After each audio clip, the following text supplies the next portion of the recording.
Yes, darlings, we rise from the ashes like a phoenix through the flames, only to perhaps get burned one more time. You've tuned in to New Job. Who dis?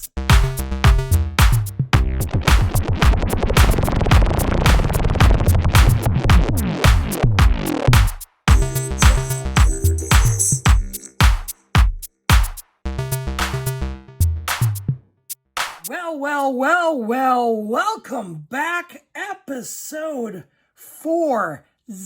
We've made it 40 episodes, love cheeses. We have done it. Not that there's an award ceremony or some sort of trophy, but hey, 40. Woo! That's at least 20 weeks of programming because I took some time off. Thank you for coming back. Welcome everybody to episode 40 of New Job Who Dis. I am your illustrious, delightful, charming, and gorgeous host, Halston Boddy, here for you we're winding down. We're getting through the roads, the hills, the valleys, the ups, the downs. We've been through it all.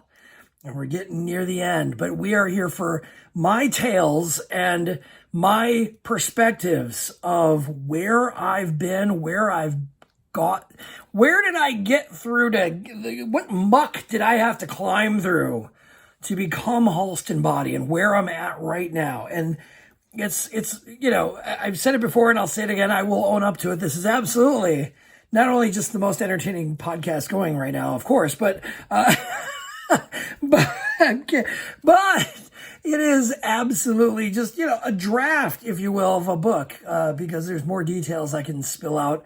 I could easily go on for 2 to 3 hours about each job, but I wanted to give everybody kind of a compact, as close as we can get, the most information in every hour and change that I've spoken about my wanderings through jobs and careers, dreams, failures, hopes, and pain, and all the in-betweens of career life and what it means to me and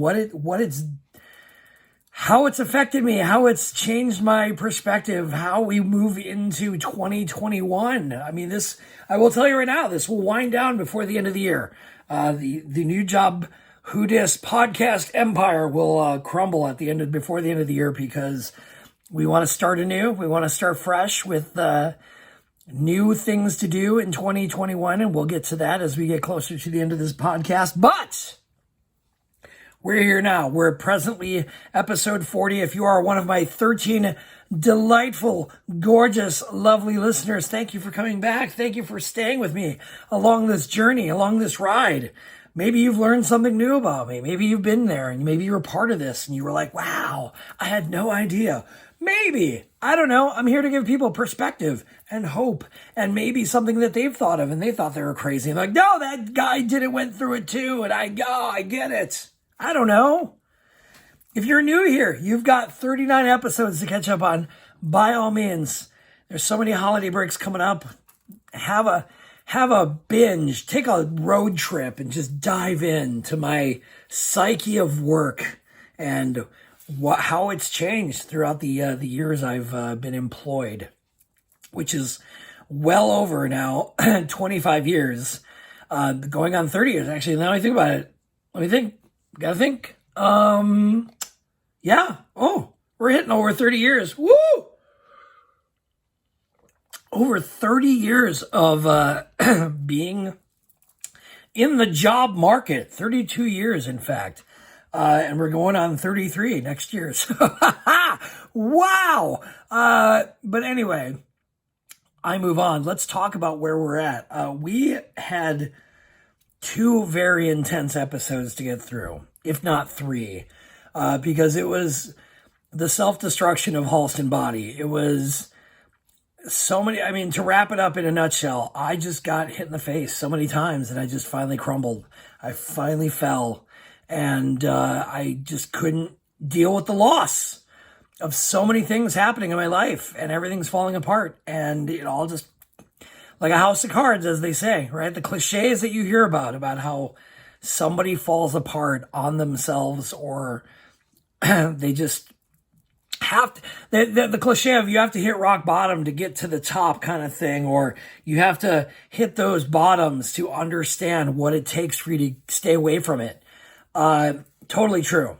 And, I've heard, I have so many people to thank. I have so many people to stay grateful for that were there through the ride, that picked me up along the way, that kept my head above water, including my current husband, of course, but a lot of new and interesting friends, some that were with me before and stayed through it. Realistically, I lost a lot of friends along the way. Not by purposeful design, just sort of this natural. It's like graduating from high school. All those friends that you had for 4 years, they suddenly disappeared, and because you went to a different college, you went far away or whatever. You know what I mean? It's like that weird shift. I went to a lot of therapy. I had a lot of conversations. I'm grateful to all of the friends that heard me talk ad nauseum, because I had to get it out of my brain. They talk about how life or people or events can lodge in your head and they live rent free, right? We've heard that phrase before about how someone or something is living rent free in your brain. Well, I had a full overflowing apartment building that was just teetering, and I had to get it out. And I talked to a lot of close people, and what had happened too is just in that conversation about how your friendships and your relationships with people shift, and out with the old in with the new. It was interesting because to this day, it's still all the worry that I had about losing people or taking people out of my life that were just kind of placeholders.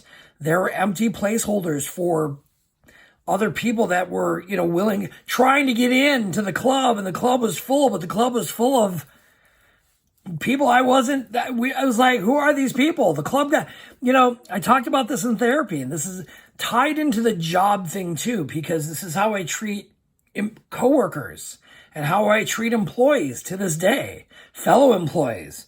I'm way more protective these days in the ways of accepting friendships. Not that I'm not friendly, not that I cannot be friendly at all. I can absolutely be friendly, but there is way more of a benchmark for me to just consider somebody friends.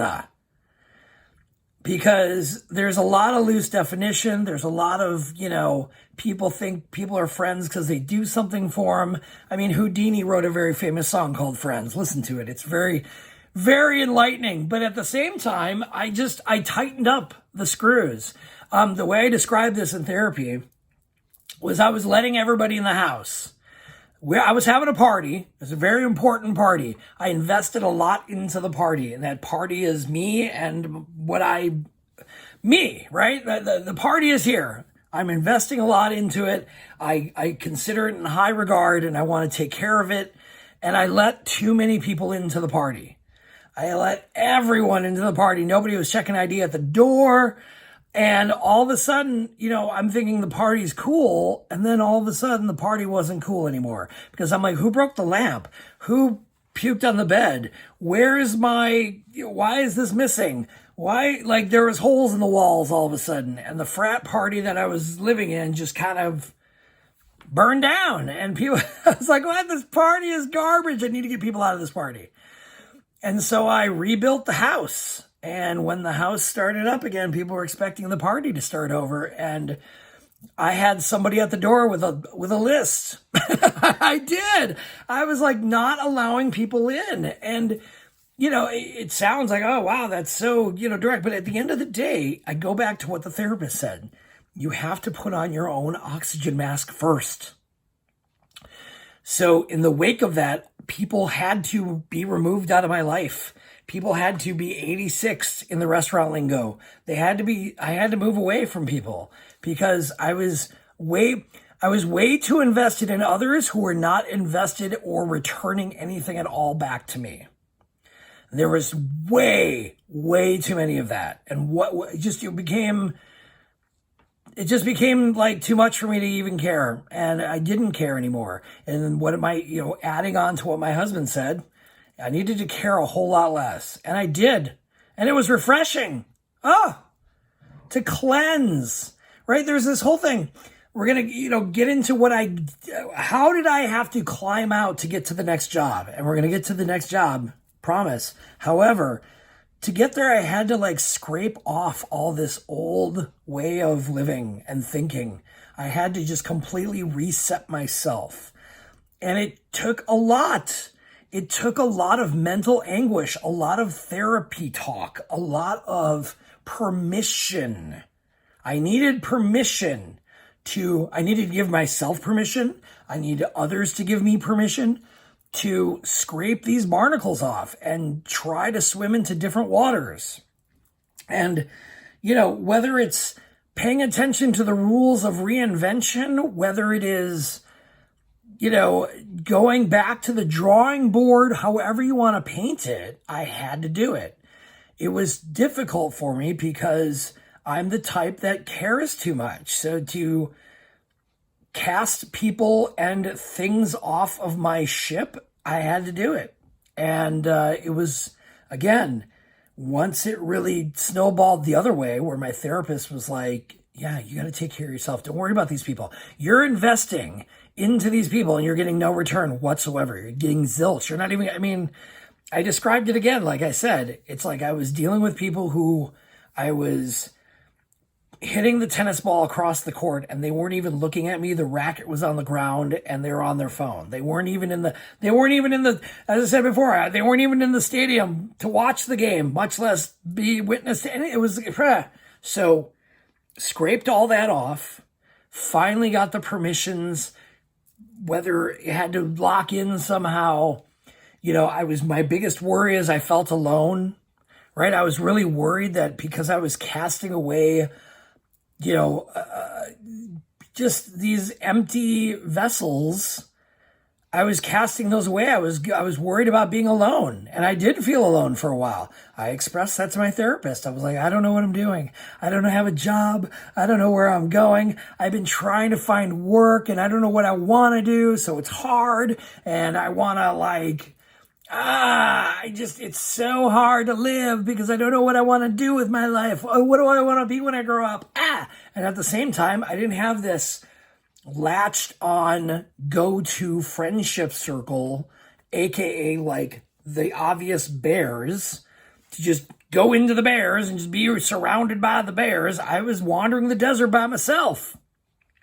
I took a lot of very important people with me because again, going back to the how to reinvent yourself or at least change lanes, I went with quality, not quantity. And I tightened my circle of friends to a very small circle, and it still's fairly small as far as my really tight friends.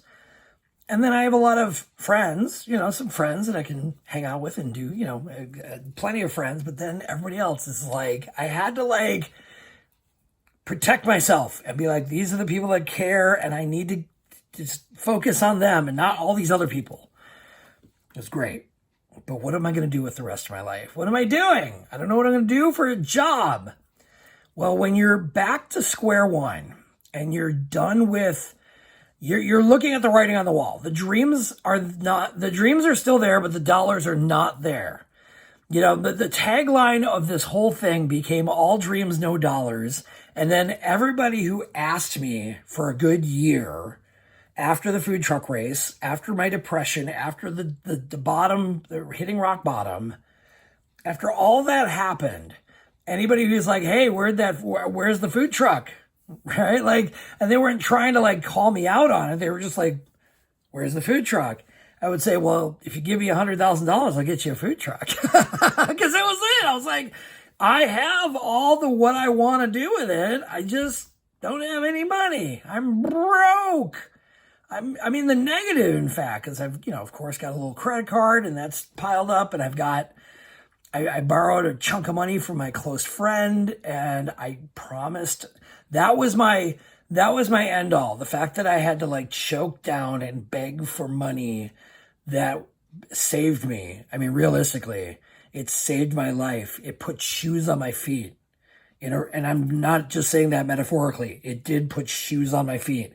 It bought me a lot of ramen noodles.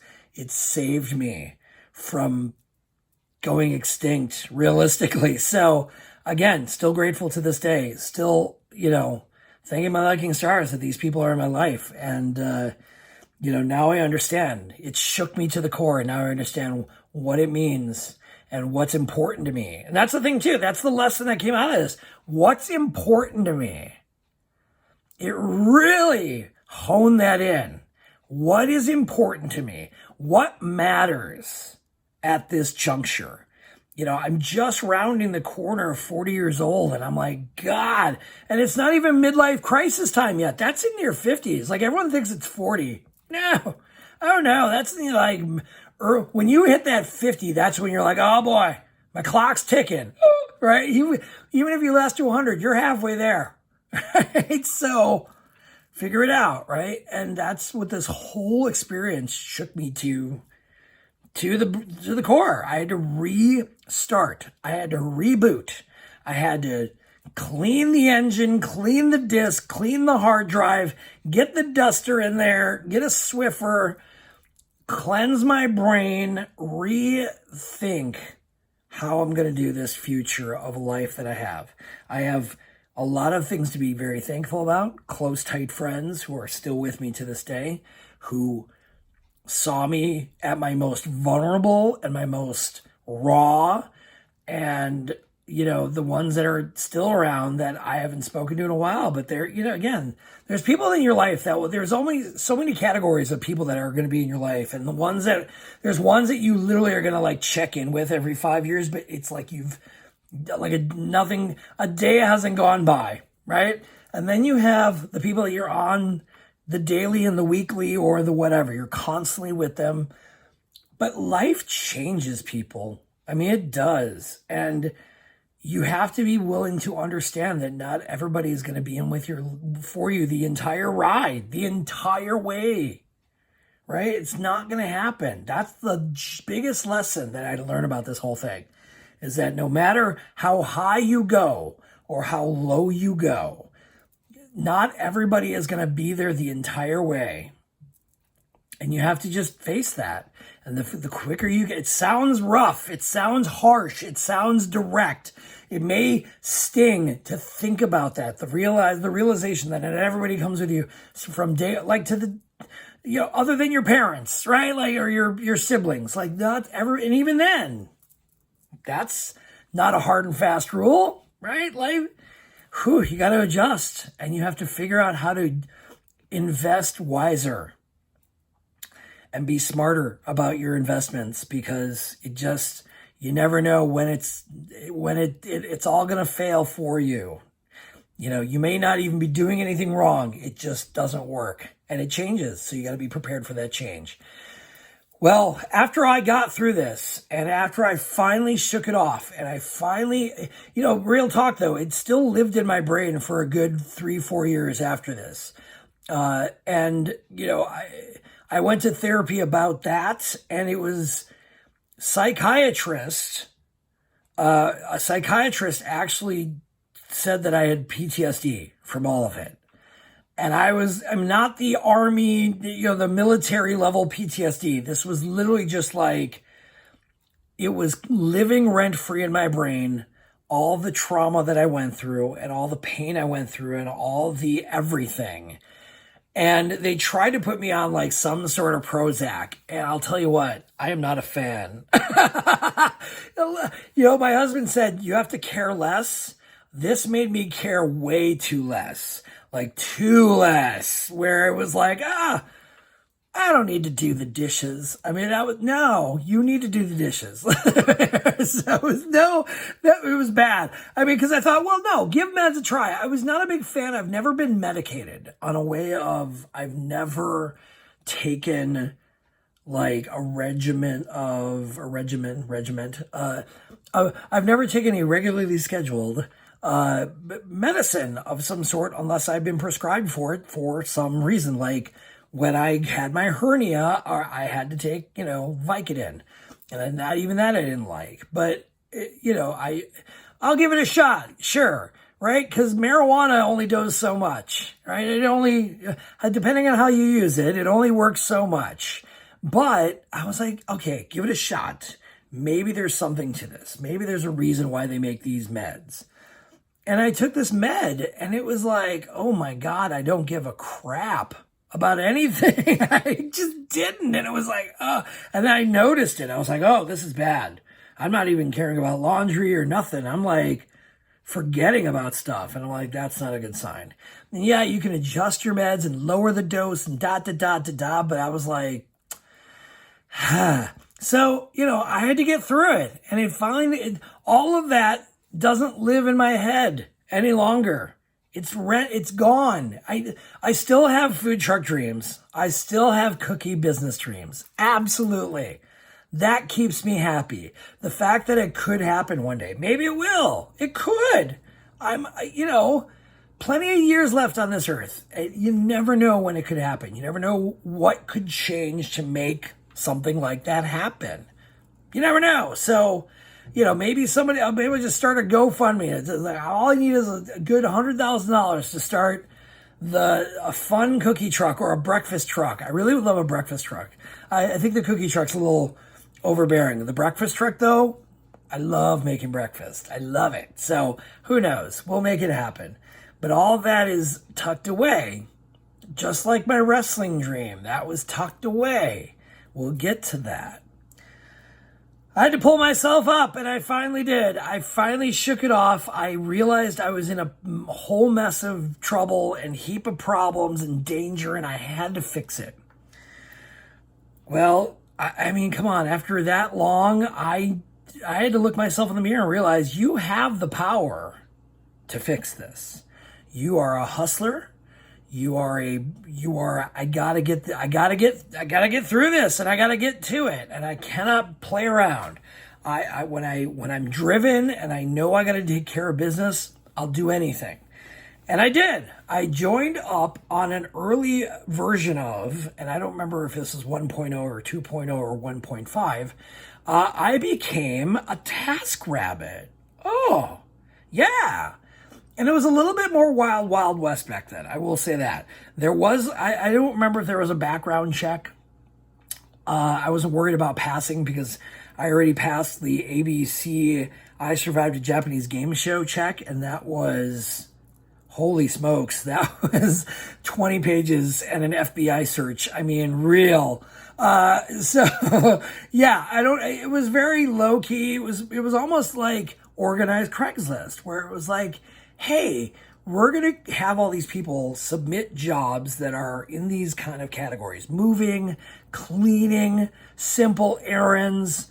I need somebody to deliver a package. I need somebody to pick something up from a store. I mean, this is before curbside pickup existed. Like, in a way of like, everybody does curbside pickup now. I mean, from IKEA to Trader Joe's, you can do curbside pickup. You can order it online, have somebody buy all the groceries for you, remotely, Instacart, whatever, all that. This was kind of the precursor for that. So at least from what I could tell, because I didn't hear of curbside pickup or getting somebody to just go pick up your package for you. It was just like, huh. So yeah, I did all these tasks, and it brought in money, and it was stuff I could do. I know how to lift things, right? I went back to the basics. My brain had to go back to the basics. I knew that I did not want to work a 9-to-5 retail. I knew that I didn't want to sit behind a desk right away.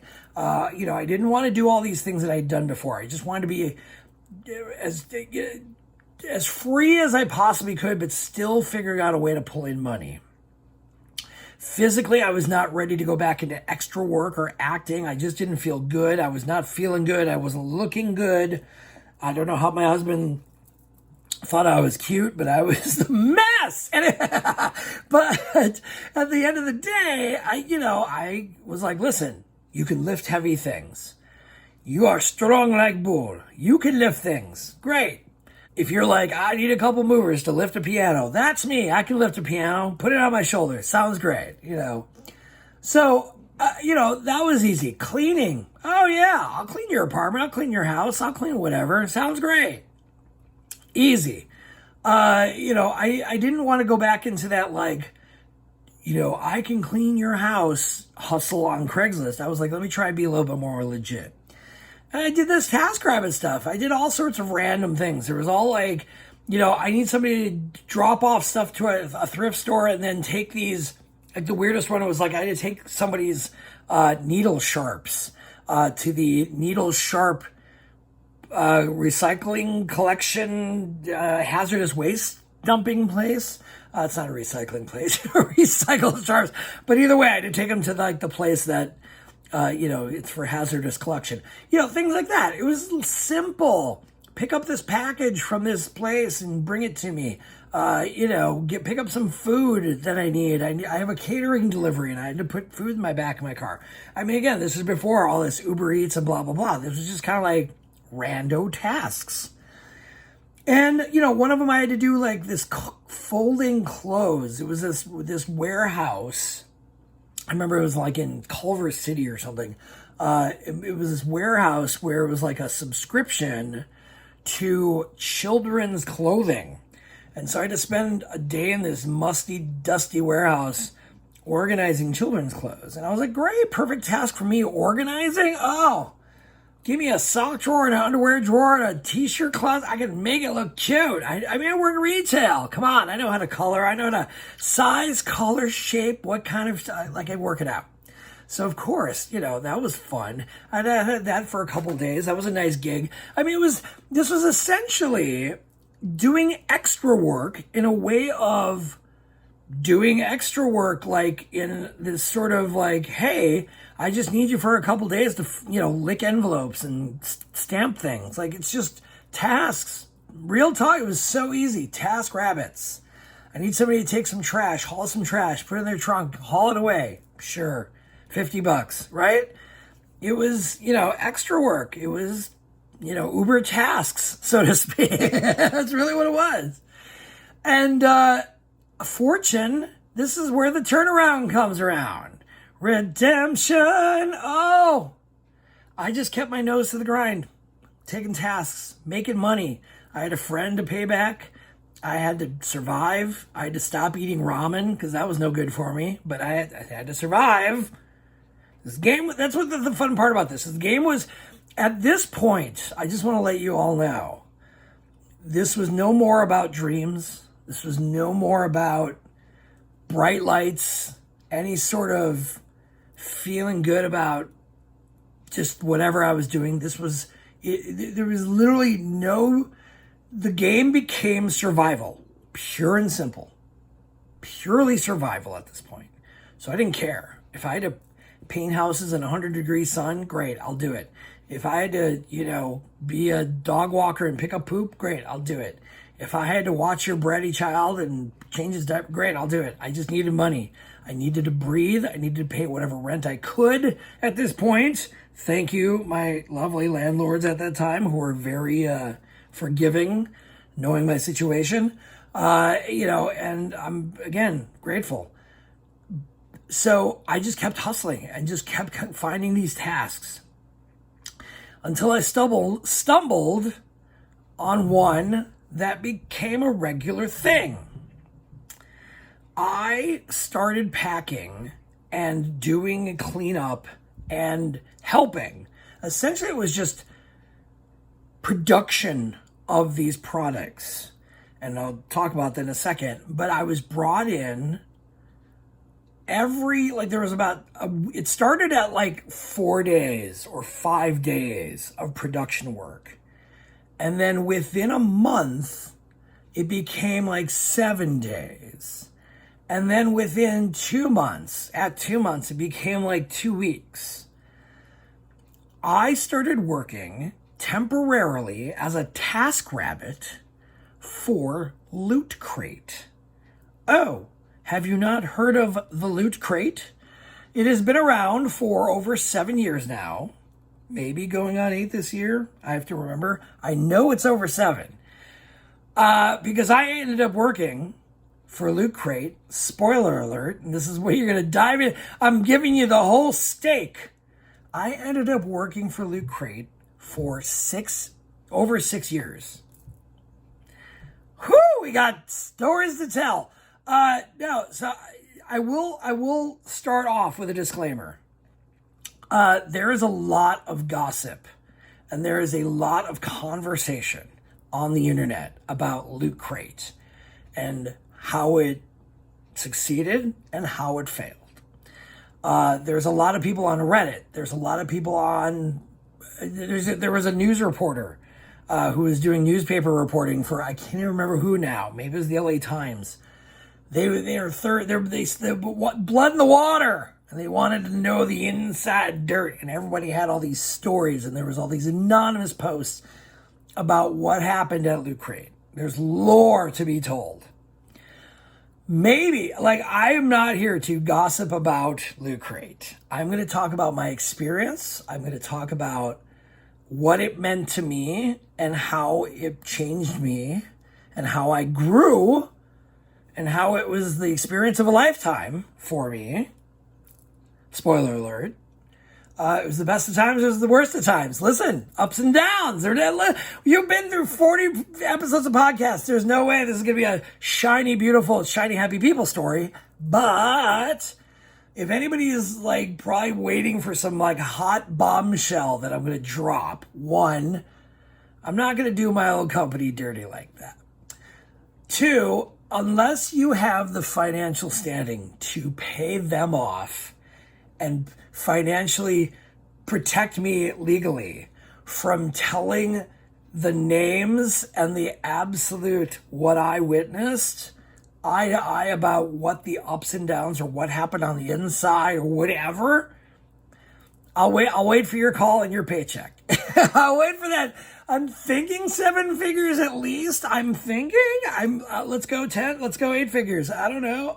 But either way, I'm not here to burn the house down for anybody about Loot Crate, because again, if you do your own digging and if you do your own research, there's plenty of stories that have been told wide and far about the up and down of what happened to Loot Crate. I was there, front and center. I was, and we'll get to what my roller coaster was through that. But I started as a TaskRabbit temporary, like just a simple come in and pack boxes, pack crates, load them into USPS mail metal machine crate things that you load on a USPS truck and they roll them away because there's a lot of packages. Put stickers on the packages. Put the mailing labels on the packages. Oh, hey, we have all these boxes of this product and we need to unbox them so we have them ready for production. And so it makes the packing of the boxes easier in a very conventional, conveyor belt level line. You put all the product on one side, it goes down, it gets passed down, small boxes, whatever, however you do it, without it actually being a conveyor belt. You sit at a table and you pass the box, put your thing in, pass the box, but you may have a box of things right next to you. You just put the thing in, boom, pass it down. Put the thing in, boom, pass it down, right? Make sure all the things are at the end of the day. Are all the things in here correct? Correct. Great. Put the box over there. Done. Clean up all the boxes, right? Boxes. It was simple warehouse work. It wasn't even in a warehouse. It was in this little like dinky office space in off Melrose Avenue. And it was an office. It was really an office, but we just used big 8x10 tables and made it work. We made a warehouse out of a non-warehouse, and in month 1, it was pretty easy. I believe we were somewhere in the neighborhood when I didn't really get the concept of this Loot Crate yet, by the way. So for those who need to know what Loot Crate is, quick study. It is a subscription-based crate subscribe in a box surprise, like Jelly of the Month Club for nerds and geeks. And that's what it was. It was Comic-Con in a box. It was essentially, the idea was if you were a comic geek or a nerd or a geek of video games and anime and all these things that are geek Comic-Con related, you could pay Loot Crate $20 a month And you essentially got this mystery box, and it usually had a t-shirt in it, and it had a bunch of random fun things. And it was just toys and tchotchkes, knickknacks, little pens and fun stationery and toys and little things. Just a box full of joy. And it was a surprise, right? You didn't know what you were going to get. And at the time, it was really bare bones. It was very simple. It was like 6 items in a box, $20. One of them was a t-shirt. That's pretty cool for $20. Not bad. It was like, I think it was 1997, in fact. It was less than $20. Isn't that the fun marketing gig? It's less than $20.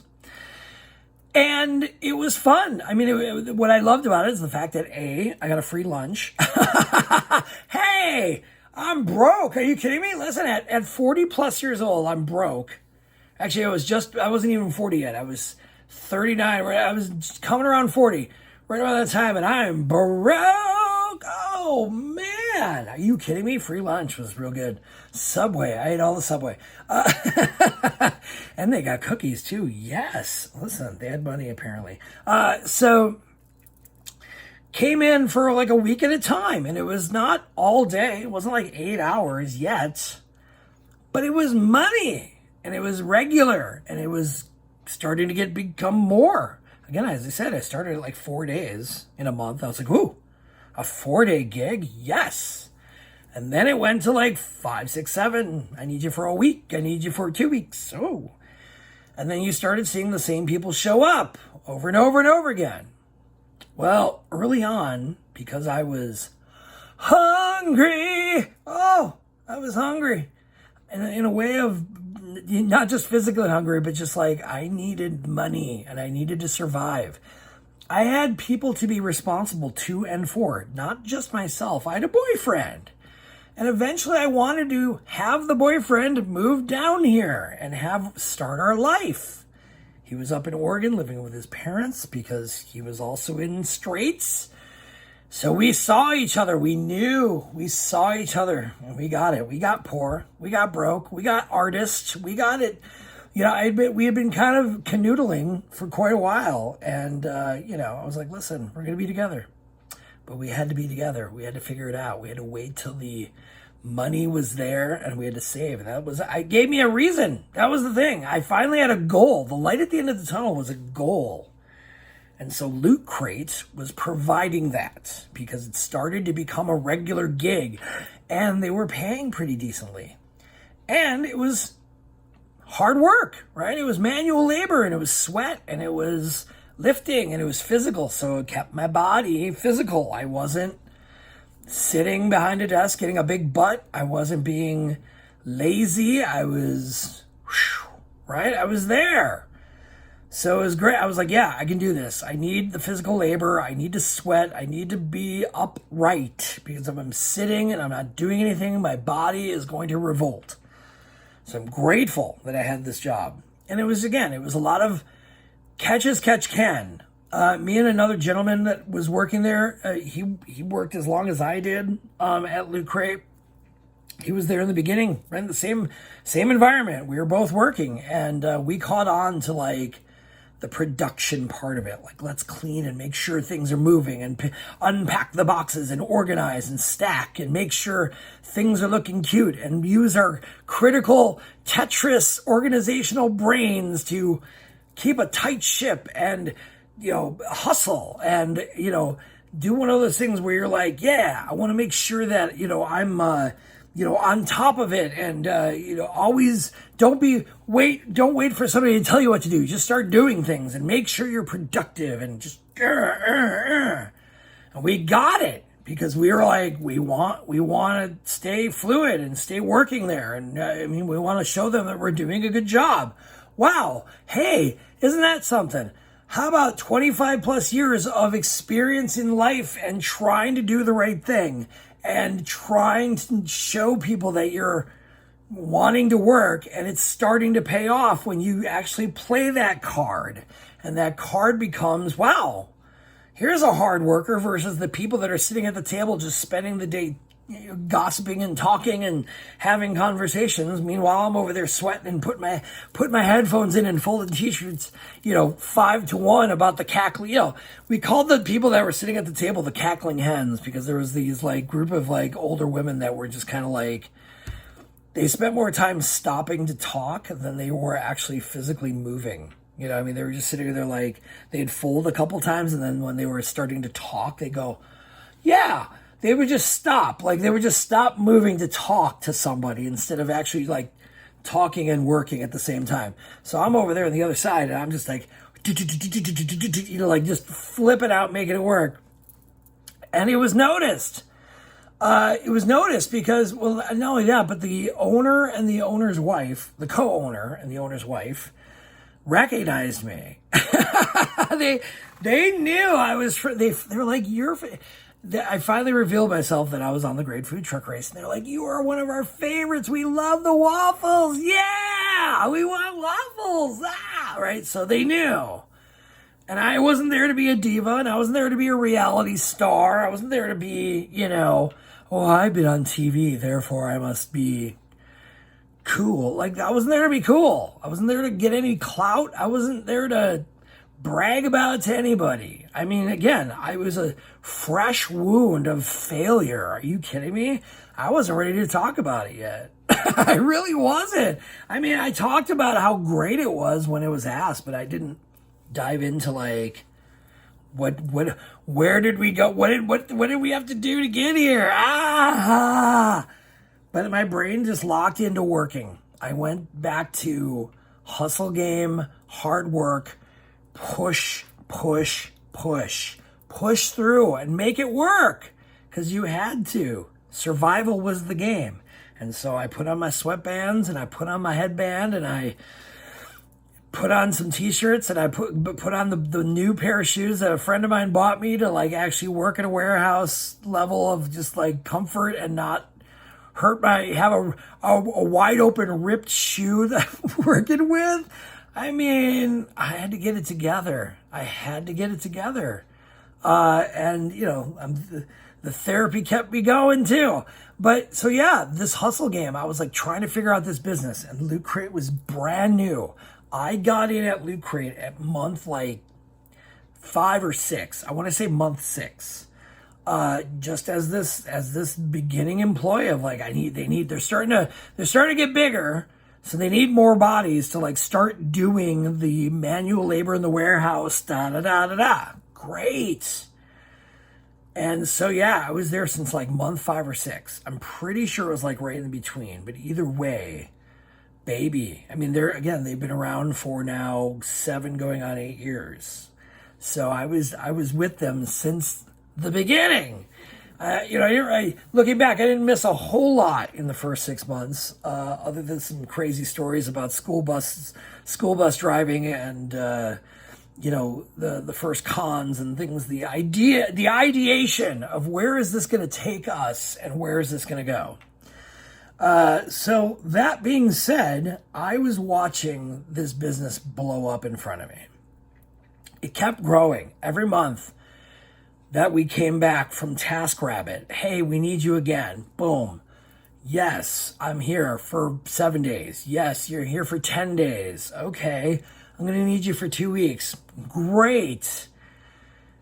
Then it became like, then you noticed after a while, because we outgrew the small little tiny office at Melrose. And then immediately we went to this place over in the other side of Los Angeles, near where I currently reside.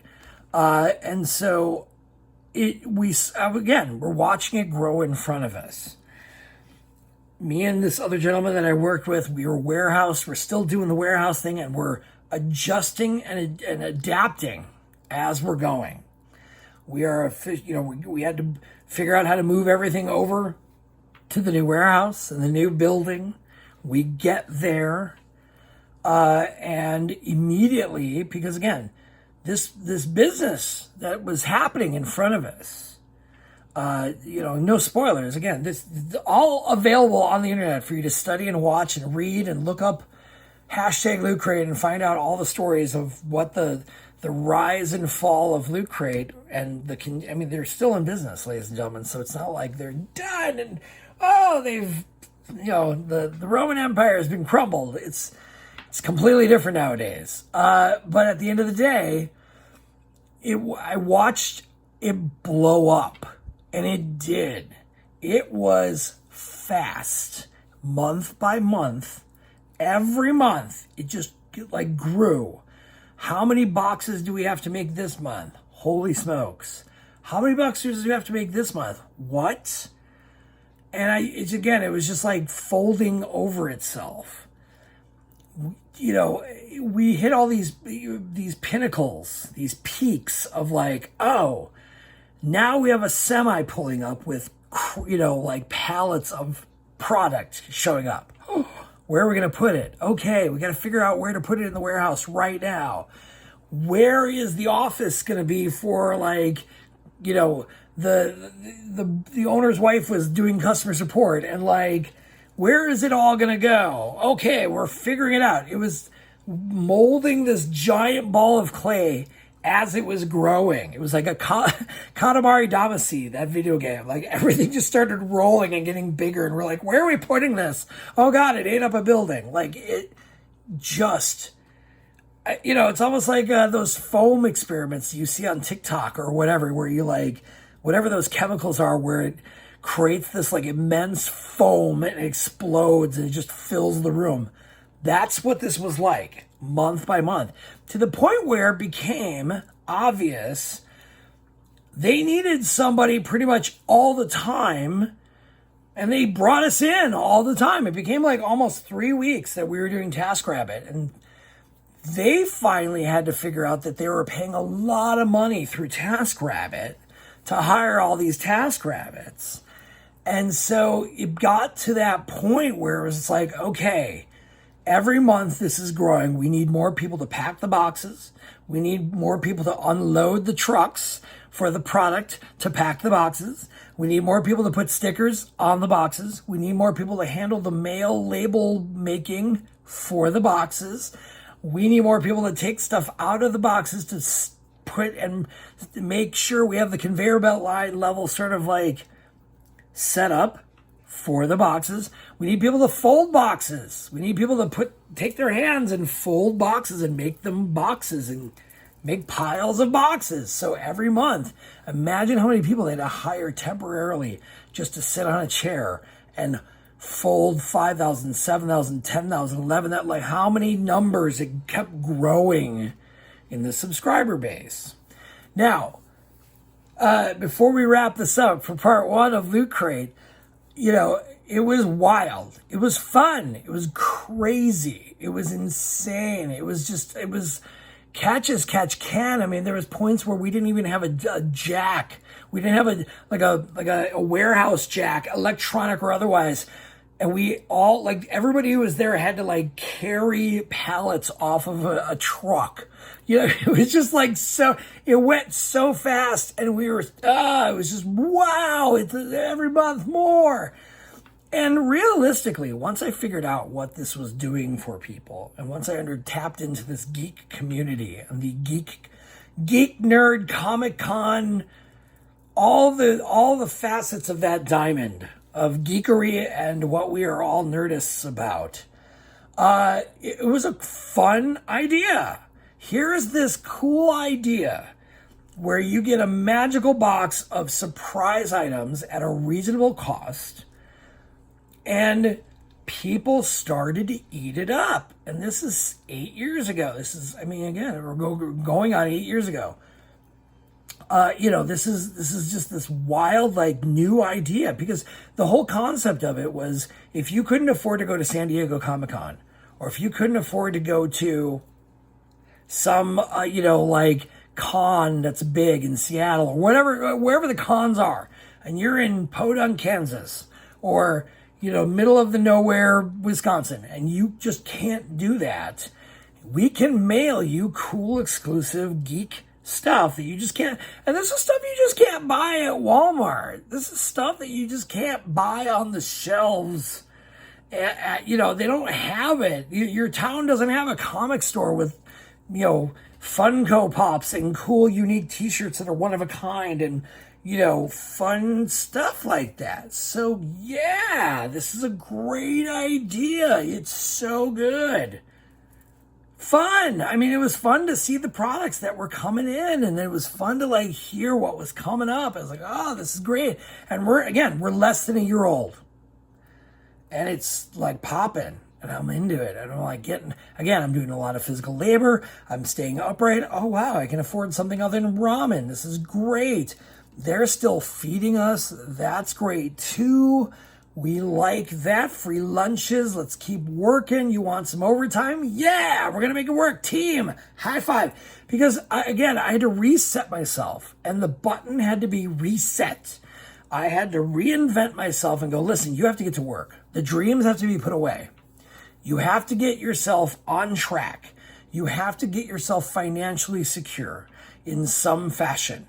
You have to just sweat it out because you have no other option. It's this or complete failure. You can't borrow any more money. You're in debt to people and otherwise. And you you have to survive. You have a husband to be, but a boyfriend at the time. And again, you had people that were there that were quality rooting for me. That was the thing. There were people that were rooting for me. All the people that were no longer rooting for me were gone. And yeah, I felt like this. At the same time, I was finally digging my heels in and getting something practical and getting my work wheels greased again and just doing the hard labor to make it and show people that I can do it. Because I was surpassing people at Loot Crate real quickly. In the way of do they trust this guy to work the forklift? Yes. Not the guy who's being told over and over to keep working because they catch him on his phone all the time. I was putting in the hard labor because I knew I could do it. I'm a hustler. I can I'll pick it up. I don't care. I'm just going to do it. I got to do it, especially when survival mode is on. And so, yeah, that's what kept me going. And it was great because they treated me well and it felt good. And it was fun to be around all this cool, new, adventurous startup Wild West of product and fun and being in a toy company realistically, and just being in this toy distribution, fun, comic world life. And eventually my hard labor paid off. There's more hard labor to be done. But when it came time for and this is the redemption moment, which really I still remember to this day. I was in the warehouse. We had finally, we went, I just want to let you know, in a period of 6 months, maybe, it went from tiny office to one warehouse to two warehouses. Oh God, we need a third one. By the time we were getting to the peak of the second warehouse, the rumor was out, and because I had already had a 6-month relationship with this company, the rumor was out that there was need for customer support because the owner's wife was, as I said, the only or the customer support person. So the business grew. So, of course, customer support inquiries grew. And with that, they needed people. Well, I remember the co-owner coming up to me, very friendly, very happily. Hey, I heard you have customer support experience.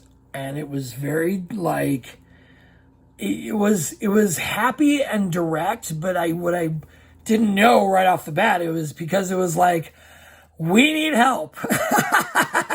But I was yeah, I have tons of customer support experience. What do you need? And he explained, we need support experience. Give me your resume. Great. Within the next day I came in, I had to shine that thing up, and I had to polish it up and make it cute. And I brought 2 or 3 copies, one for him and his wife, and one for the other owner. And I was like, put me in, coach. I'm ready to play. And they saw my resume. And it wasn't, I'm a reality show person. I'm a game show person. I failed. I blah, blah, blah. Yes, that was on there, and they knew that, but it was all my support experience, all of what I've done, what you've heard for 40 episodes they were like, bam, we need this guy. And they offered me to be the first hire of the Loot Crate customer support staff. This is where the fortunes change. Redemption. I'm singing about it because there it is. It finally got me to a point of, oh, thank God. I am finally back. The boat is not rocking. I'm getting how much a month? Oh my God, I haven't made that in years. I can't remember the last time I made that much on a regular basis. I don't think I've ever made that much. Holy smokes. We're in.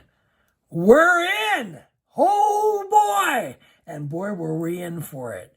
Because the next 5.5 years are the wildest ride I've ever had, in the best way possible for personal growth in the working world, but also just on a level of human growth, because it made me realize what I'm capable of and what's possible and how I can change others and how I can help improve others. And that's where this redemption story rides off into the sunset.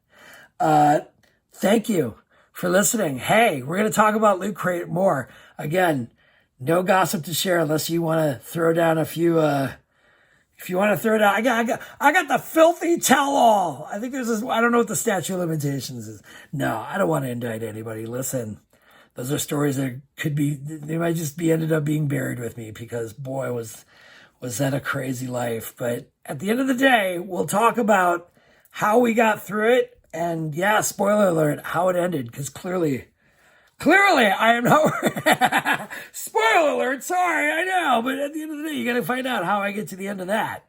But it's a wild ride, and we'll talk about that. Thank you all for listening, my 13 listeners. Mwah! Kisses to you, my darlings. Mwah, mwah, mwah! Air kisses, of course, through my mask. But thank you all for listening. Please subscribe, please like, please share, please comment. As always, to anybody who's new listening, please thank you for joining in, merging into this conversation. We will be back on Monday to talk about more Loot Crate and the wild ride that it was, and how grateful I was to be part of that. Because it really, at the end of the day, it's gratitude. The wounds have healed, and it was the best time. It was the best times, again, mixed in with the worst of times, but it ended up being great. So thank you for listening again. Tune in on Monday. I say this every week. I'll say it every episode, and I'll miss saying it. I know, it's coming to an end. We're going to take a soft landing into the ending. Tell a friend. Tell your mom. Tell your dad. Tell your sister. Tell your brother. Tell a cousin. Tell your grandparents. Tell people you don't even know. We're changing it up this time. Tell everyone you've been listening to New Job. Who dis?